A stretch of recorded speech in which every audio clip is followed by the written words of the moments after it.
Curso Preparatório de Espiritismo, com Tatiana Benites, baseado nos livros da Federação Espírita do Estado de São Paulo, FEESP. Olá, seja muito bem-vindo a mais uma aula do livro Curso Preparatório de Espiritismo, que é das edições FEESP, Federação do Espírita do Estado de São Paulo. Nós estamos na 11ª aula deste livro, lembrando que o livro é baseado na codificação espírita, ou seja, todos os livros de Allan Kardec, e recomendo sempre que você estude também os livros da codificação. Então, nessa 11ª aula, continuando os nossos estudos, nós temos 2 temas também. O primeiro é: não ponhais a candeia debaixo do alqueire. E o segundo, suicídio. Então, nós vamos falar primeiro: não ponhais a candeia debaixo do alqueire. Não se acende uma lâmpada para colocá-la debaixo do velador, mas põe-se sobre um candeeiro, a fim de que ela dê a luz a todos os que estão em casa. Mateus, parágrafo 5º e versículo 15. Ninguém acende uma lâmpada e a cobre com uma vasilha, ou a põe debaixo da cama. Põe-na assim sobre um candeeiro, para que vejam a luz aqueles que entram. Porque não há nada de secreto que não venha a ser descoberto, nem nada oculto que não venha a ser conhecido e tornado público. Lucas, parágrafo 8º, 16 a 17. Pode parecer estranho à primeira vista ouvir Jesus dizer que não se deve pôr a luz debaixo do velador, quando ele próprio tantas vezes esconde o sentido das suas palavras sob o véu da alegoria, que nem todos compreendem. Entretanto, ele se explica e esclarece aos apóstolos, dizendo: eu lhes falo por parábolas, porque não estão em condições de compreender certas coisas. Veem, olham, ouvem, mas não compreendem. Seria inútil tudo o que eu lhes dissesse nesse momento. Mas eu vos digo, porque vos é dado compreender esses mistérios. Mateus 13, 10 a 15. Jesus veio trazer o Evangelho para todos e não só para um pequeno grupo, mas dirigia-se naturalmente, em primeiro lugar, aos que já estavam preparados para entender as verdades espirituais que trazia. Nem todos, porém, estavam preparados, e é por isso que a esses o Mestre falava por parábolas. Entretanto, deve-se notar que Jesus só se exprimiu por parábolas naquelas partes, de certo modo, abstratas de sua doutrina, sendo, ao contrário, claríssimo quando se referia à caridade para com o próximo e com a humanidade, da qual fez a condição expressa da salvação. Nesse sentido, tudo o que disse era perfeitamente claro, explícito e sem ambiguidade. Nestas partes nunca houve dúvida e sempre indicou com simplicidade e clareza o que era essencial fazer para ganhar o reino dos céus. No restante, somente desenvolvia seu pensamento aos seus discípulos que, mais adiantados moral e intelectualmente, podiam ser iniciados nas verdades mais abstratas. Entretanto, nem mesmo aos apóstolos ele disse tudo, deixando para tempos ulteriores a compreensão sobre muitos pontos. Assim é que, nos tempos atuais, o Espiritismo de um lado e a ciência do outro vem fazendo luz sobre muitos pontos obscuros, tornando compreensível o seu verdadeiro sentido. Assim, Jesus não quer dizer que todas as coisas devam ser reveladas inconsideradamente, mas que todo o ensino seja proporcional à inteligência de quem o recebe, pois, se a luz for muito forte, poderá haver deslumbramento e não esclarecimento. É certo, como Jesus diz, que nada há de secreto que não deva tornar-se conhecido, pois tudo o que existe oculto deve um dia ser revelado. É aquilo que o homem não pode compreender na terra, ser-lhe-á sucessivamente revelado em mundos mais avançados, quando se tiver purificado. Diz ainda Jesus nos versículos 14 e 16 do capítulo 5 do Evangelho segundo Mateus: Vós sois a luz do mundo. Não se pode esconder uma cidade que está situada sobre um monte. Assim, resplandeça a vossa luz diante dos homens, que eles vejam as vossas obras e glorifiquem o vosso Pai, que está nos céus.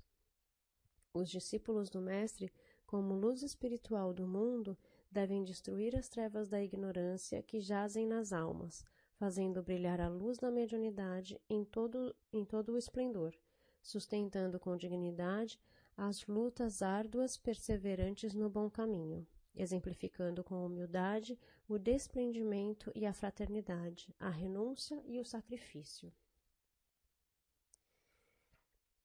Então, o que quer dizer, tudo isso? Jesus, em resumo, diz que as coisas são reveladas aos poucos. As coisas devem ser aprendidas aos poucos, cada um a seu tempo. Às vezes a gente quer fazer tudo ao mesmo tempo, tudo no nosso tempo, Quer fazer tudo rápido, eu quero aprender todas essas coisas rapidamente sobre a mediunidade, sobre o espiritismo e tudo mais. E ele mesmo diz que as coisas são reveladas aos poucos, E que mais coisas serão reveladas em outros mundos quando nós estivermos mais evoluídos.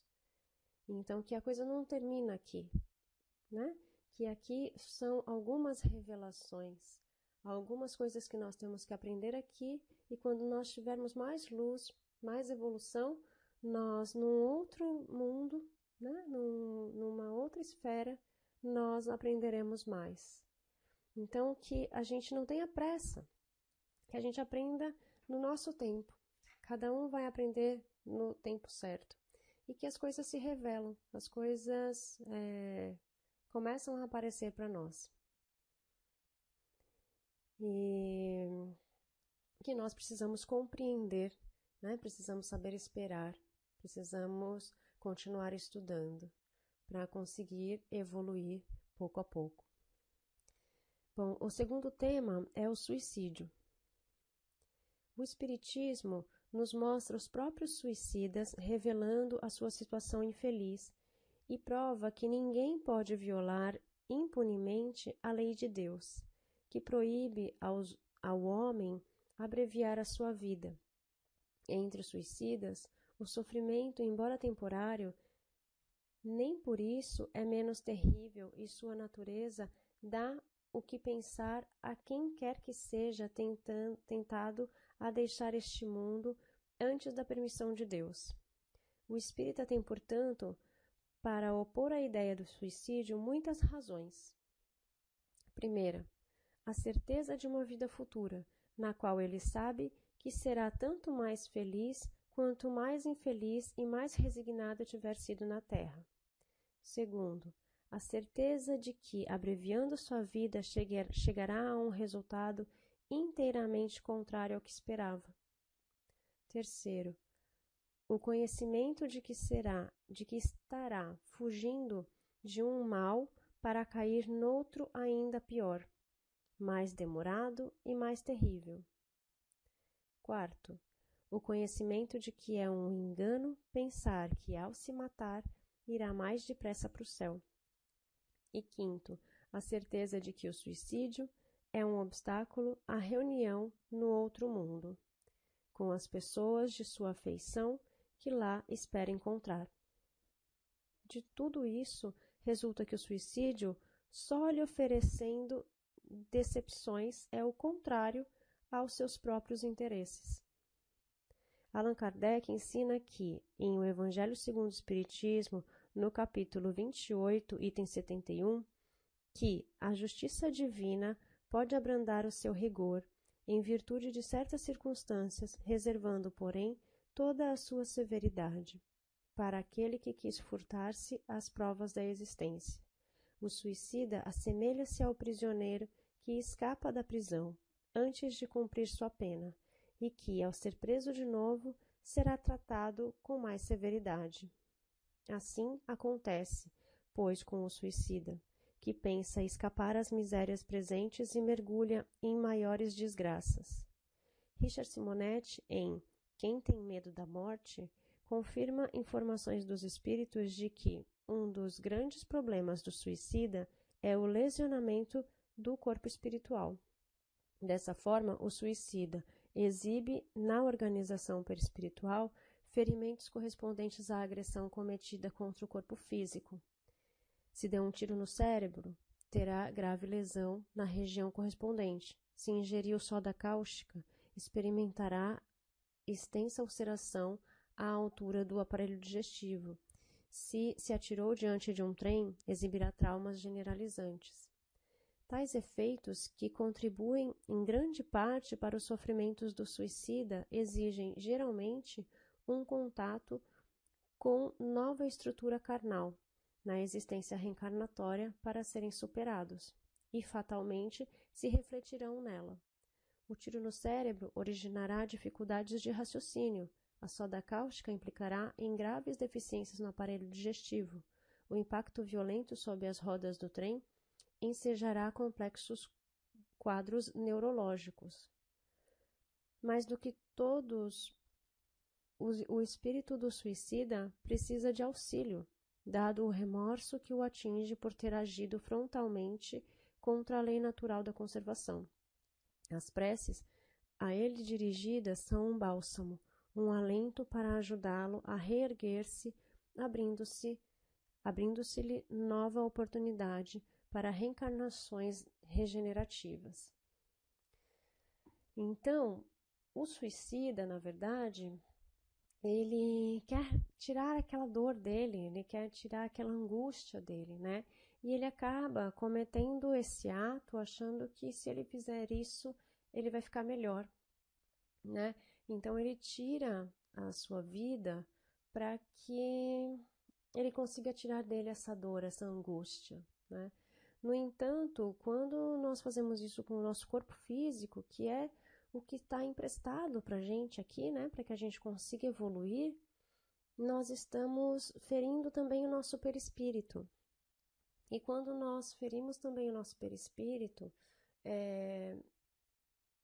causado por esse ato impensado, né, impensado no sentido espiritual, né, que às vezes ele é muito bem pensado, nós estamos tirando a oportunidade de estarmos aqui mais um tempo para aprender mais. Então, nós estamos usando o nosso livre-arbítrio para nos punir.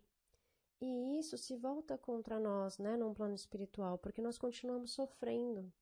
E quando nós tivermos que voltar para uma nova vida, nós sabemos que nós ferimos o nosso perispírito, ele não está completamente bem, né? Ele não está 100%. Então, essa parte que está ferida, né, vai estar contra nós nessa próxima encarnação, né?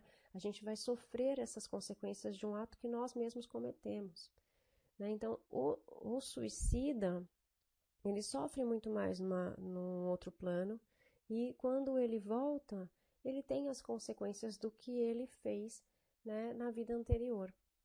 Então, um pouco mais de sofrimento, né? Ele usou o livre-arbítrio dele para cometer esse ato contra ele mesmo, né? E por isso a questão do arrependimento, né? Quando ele chega no outro plano, ele se arrepende porque ele vê que não adiantou, não sumiu a dor, a angústia, né? E ele piorou, porque agora ele tem uma outra dor, né? Então, no final ele diz, né, que essas pessoas precisam de muita oração, né, que a nossa prece é um alento para eles, porque eles recebem essa ajuda, né, da prece, né, nós enviamos uma energia para essas pessoas, e daí, aos poucos, elas vão recebendo esse alento e essa preparação para ir para um local melhor, para um local de ajuda, né? Elas vão tendo a consciência do que elas fizeram e buscar uma ajuda no plano onde elas estão, para que elas consigam ficar bem, aprender no lado de lá e se recuperarem para que numa próxima encarnação elas estejam preparadas para cumprir essa nova missão aí com as consequências do que elas mesmas causaram para elas, né? Então, por isso, quando a gente encontra pessoas que estão pensando em suicidar-se, que estão desistindo da vida, que estão muito depressivas, né? A gente precisa conversar bastante com essas pessoas para que elas não cometam esse ato, né? Nós estamos aqui para evoluir, para aprender, e talvez essa dor que ela esteja sentindo, essa angústia que ela esteja sentindo, seja algo para o aprendizado dela, né? Então, pegar esse sentimento, né, e ver o que eu estou aprendendo com isso. E a gente sabe que às vezes a gente passa por fases muito difíceis nas nossas vidas. E algumas pessoas pensam nessa hipótese, né, e chegam, na verdade, muitas delas a cometer esse ato de suicídio. Mas espiritualmente a gente sabe que não é bom, né, que ela vai sofrer mais, ela não vai resolver o problema dela. Então a gente tem que ajudar com palavras, com energias, com muita oração, enquanto elas estão aqui também, para que elas não cometam, não cheguem a cometer esse ato, né, tão ruim para elas e também para quem fica aqui, né? Bom, é um tema que é sensível, né, da gente comentar, mas a gente precisa estudar sobre todos os temas, sobre todas as hipóteses, o lado espiritual e as consequências de tudo isso. Então esse foi o tema, né, o suicídio. E eu espero que a gente possa refletir aí nesses próximos dias sobre esses temas da aula de hoje e chegue mais preparado para o próximo tema das próximas aulas. Gratidão. Namastê, Namastate. Curso Preparatório de Espiritismo, com Tatiana Benites, baseado nos livros da Federação Espírita do Estado de São Paulo, FEESP.